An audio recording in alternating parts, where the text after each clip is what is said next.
कबीर जिव्या तो आए भली, जो रटे हरि नाम, नहीं तो काट के फेंक दियो, यो मुख में भलो ना चाम। परमात्मा इस मानव शरीर की कितनी वैल्यू बता रहे हैं, महिमा बता रहे हैं कि यदि इससे परमात्मा की साधना भक्ति करते हो तो ये मानव शरीर जी रहे हो, मानव जीवन जी रहे हो, मानव शरीर का तुम सदुपयोग कर रहे हो। और परमात्मा यहां तक बता रहे हैं कि इस मुख में, इस जीव्या की केवल एक आवश्यकता है, भगवान के गुण गाने की।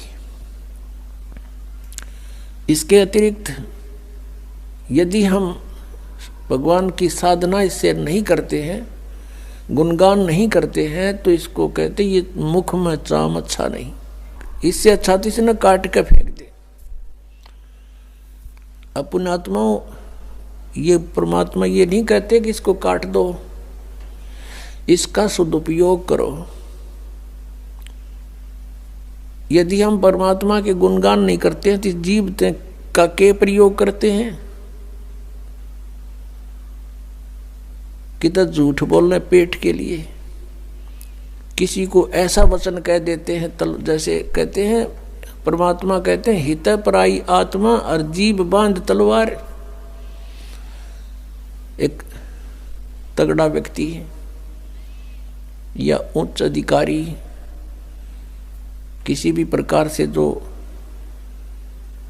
कुछ उससे शक्तिशाली है किसी भी तरीके से, और नीचे वाले यानी कमजोर व्यक्ति को ऐसे वचन बोल देता है, उसकी आत्मा रोती रहती है।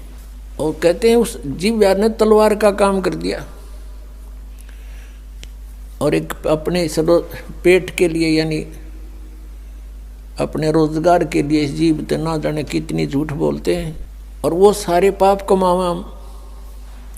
इसलिए परमात्मा कहते हैं राम रटत कोढ़ी भलो, राम रटत कोढ़ी भलो, चू चू पड़े जो चामे, ये सुंदर शरीर किस काम का, जा मुख नाही नाम। राम रटत दारिद्र भलो, टूटी घर की छान, वो सुंदर महल किस काम के, जहां भक्ति नहीं भगवान। राम रटत कन्या भली, साकट भलो न पूत, जैसे छेरी के गल में गलथना, जिसमें दूध ना मूत। परमपिता परमात्मा हमें ये समझाने की चेष्टा करते हैं कि काल भगवान ने सारी उल्टी रीति हमारे चिपका रखी है। हम इस काल के जाल में इतने फंस गए हैं, फिर हमारा एक समाज बन गया है, उस समाज के अनुकूल हमें सभी सुविधाएं नहीं मिलती हैं, तो हमें फिर बहुत परेशानियां होती हैं।